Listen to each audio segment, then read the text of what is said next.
อรุณสวัสดิ์ธรรมสวัสดีสัทธาสาธุชนคนดีทุกคนทุกท่านก็พบปะกันแล้ววันนี้ก็คงจะบาการทำวัดสวดมนต์ทำวัดสวดมนต์เป็นมงคลเป็นมงคลแก่ตนของมีของเจ้าข้าทั้งหลายวันนี้วันอาทิตย์ที่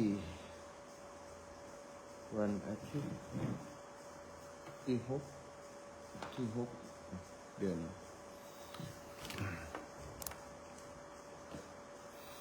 วันอาทิตย์ที่6 เดือนเมษายน 2568ศรัทธาอรุณสวัสดิ์กันแล้วเนาะก็จะได้ไหว้พระสวดมนต์ทำวัดเจ้าพร้อมกันก็เดี๋ยว6 โมงก็จะได้เข้ารายการแทนครูบาอาจารย์ช่วงนี้ก็จะทำวัดสวดมนต์พร้อมกันเนอะอะระหังสัมมาสัมพุทโธภะคะวาพระผู้มีพระภาคเจ้าเป็นพระอรหันต์ดับเพลิงกิเลส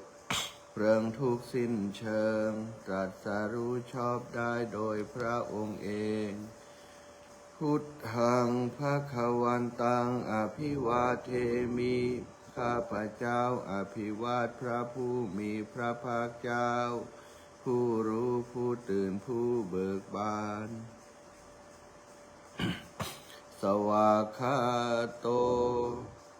ภคะวตาธัมโมพระธรรมเป็นธรรมที่พระผู้มีพระภาคเจ้าตรัสไว้ดีแล้วธัมมังนะมัสสามิข้าพเจ้านะมัสการพระธรรม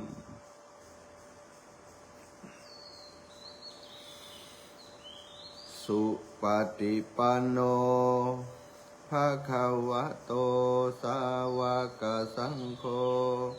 พระสงฆ์สาวกของพระผู้มีพระภาคเจ้า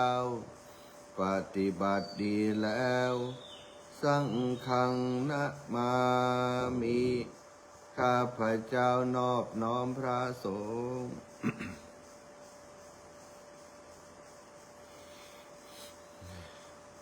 หันธรรมยังพุทธัสสะภะคะวะโตปุพพะคะนะมะกะรังกะโรมะเสนะโมตัสสะภะคะวะโตขอนอบน้อมแด่พระผู้มีพระภาคเจ้าพระองค์นั้นอะระหะโตซึ่งเป็นผู้ไกลจากกิเลสสัมมาสัมพุทธัสสะตรัสรู้ชอบได้โดยพระองค์เองนะโมตัสสะภะคะวะโตขอนอบน้อมแด่พระผู้มีพระภาคเจ้าพระองค์นั้นอะระหะโตซึ่งเป็นผู้ไกลจากกิเลสสัมมาสัมพุทธัสสะตรัสรู้ชอบได้โดยพระองค์เองนะโมตัสสะภะคะวะโตขอนอบน้อมแด่พระผู้มีพระภาคเจ้าพระองค์นั้นอะระหะโตซึ่งเป็นผู้ไกลจากกิเลสสัมมาสัมพุทธัสสะตรัสรู้ชอบได้โดยพระองค์เอง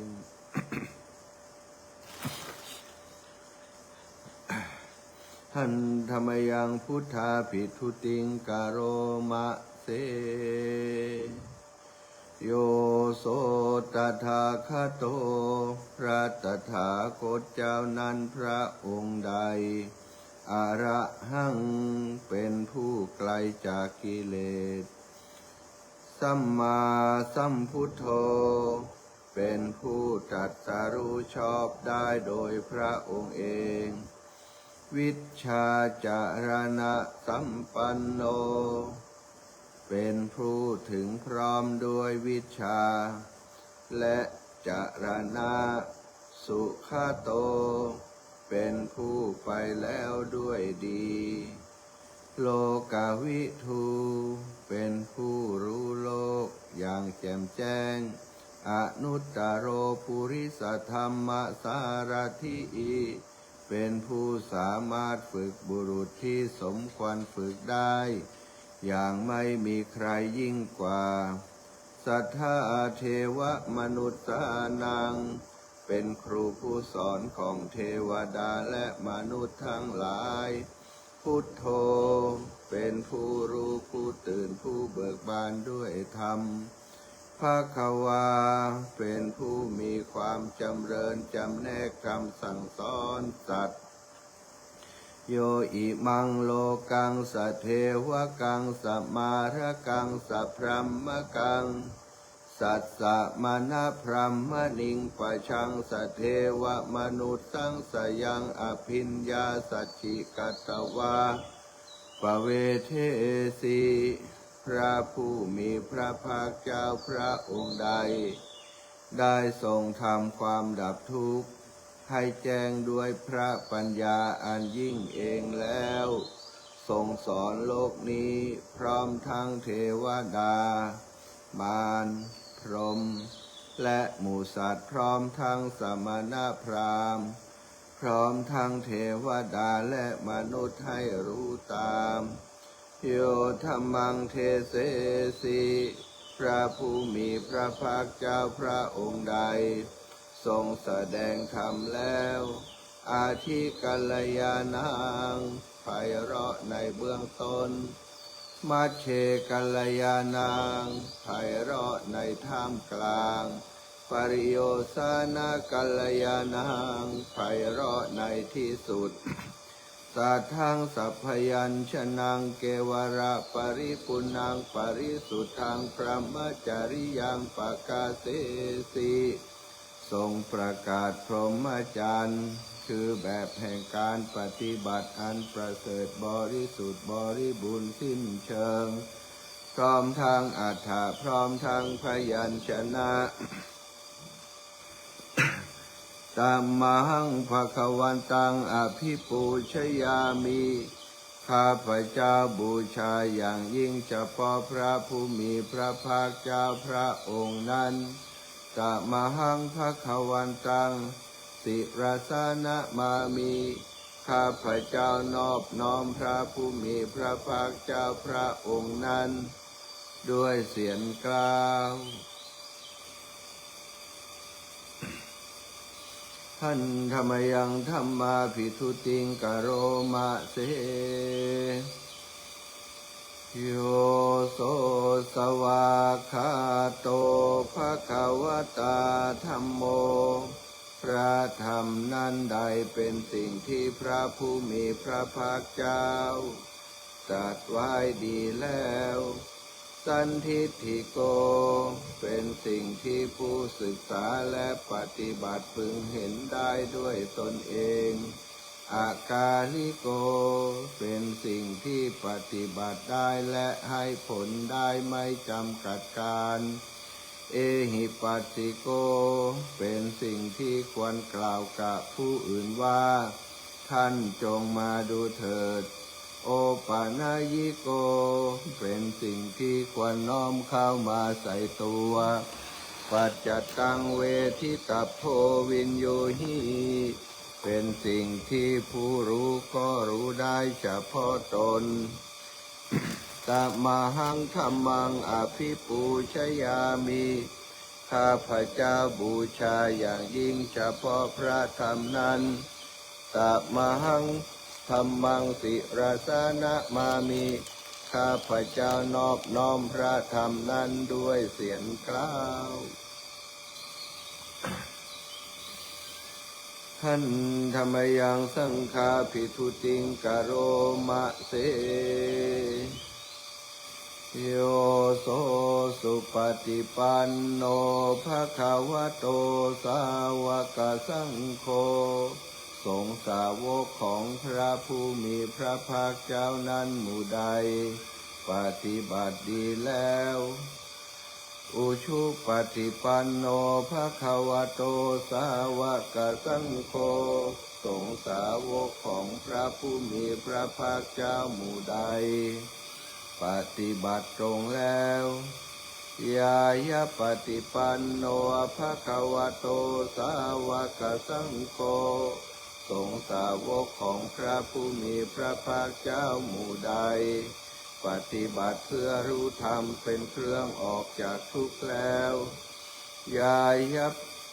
สามีจิปฏิปันโนภะคะวะโตสาวกสังโฆสงฆ์สาวกของพระผู้มีพระภาคเจ้าหมู่ใดปฏิบัติสมควรแล้วยะทิทางได้แก่บุคคลเหล่านี้คือ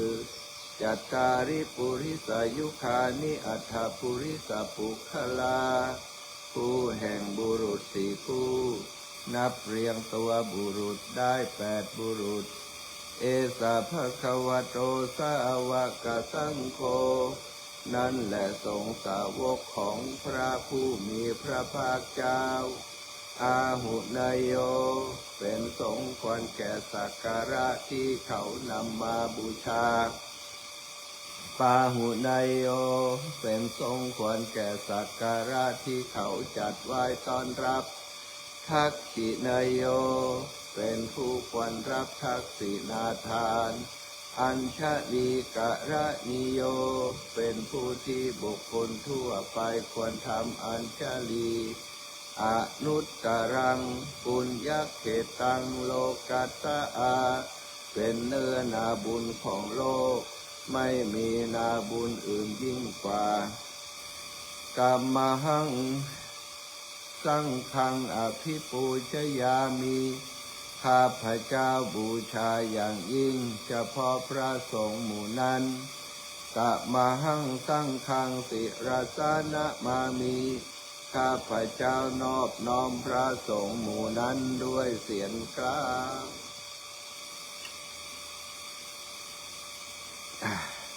วันนี้ก็จะสวดมนต์เพียงเท่านี้ก่อนเด้อจะทายญาติโยมเพราะว่าสักกรรมก็จะได้เข้ารายการแทนครูบาอาจารย์ท่านอาจารย์วรรณชัยชยานันโทเนาะตอนนี้แผ่เมตตาก่อนเด้อข้าพเจ้าขอตั้งจิตอุทิศผลบุญกุศลนี้แผ่ไปให้ไพศาลถึงบรรดาบิดาครูอาจารย์ทั้งลูกหลานญาติมิตรสนิทกันทั้งคนเคยร่วมงานการทั้งหลายขอให้ได้กุศลผลของฉันทั้งเจ้ากรรมนายเวรและเทวันขอให้ท่านได้กุศลผลนี้เถิดอิตังตานากัมมังนิพพานาปัจจโยนทุโนนิจังอิตังศีลกัมมังนิพพานาปัจจโยโหนทุโนนิจังอิตังภาวนากัมมังนิพพานาปัจจโยโหนทุโนนิจังอิยาอิตัง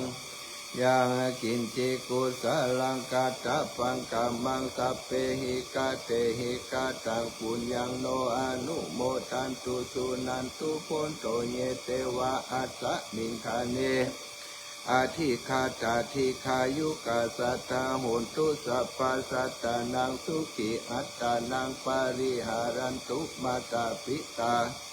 สุขิตาโหนตุทุกขาปะมุญจันตุสัพเพยาตากาสุขิตาโหนตุทุกขาปะมุญจันตุสัพเพอะยาตากาสุขิตาโหนตุทุกขาปะมุญจันตุสัพเพปิสาสัพเพยาคาสัพเพเปตาสุขิตาโหนตุทุกขาปะมุญจันตุสัพเพนัคขตาสุขิตาโหนตุทุกขาปะมุญจันตุสัพเพเทวาสุขิตาโหนตุทุกขาปะมุญจันตุสัพเพอาจาริยุปัชฌายาสุขิตาโหนตุทุกขาปะมุญจันตุสัพพะสัมปัตตินังสะมิจฉันตุโวอะระหังสัมมาสัมพุทโธภคะวาพุทธังภคะวันตังอภิวาเทมิ สวากขาโตภะคะวตาธัมโมธัมมังนามัสสามิสุปฏิปันโนภะคะวะโตสาวกสังโฆสังฆังนามามิจบลงไปเนอะสาธุชนคนดีทั้งหลายอยู่ดีมีสุขอายุมันก่อนยืนอยู่สุขสบายตลอดปีตลอดไปเจริญพร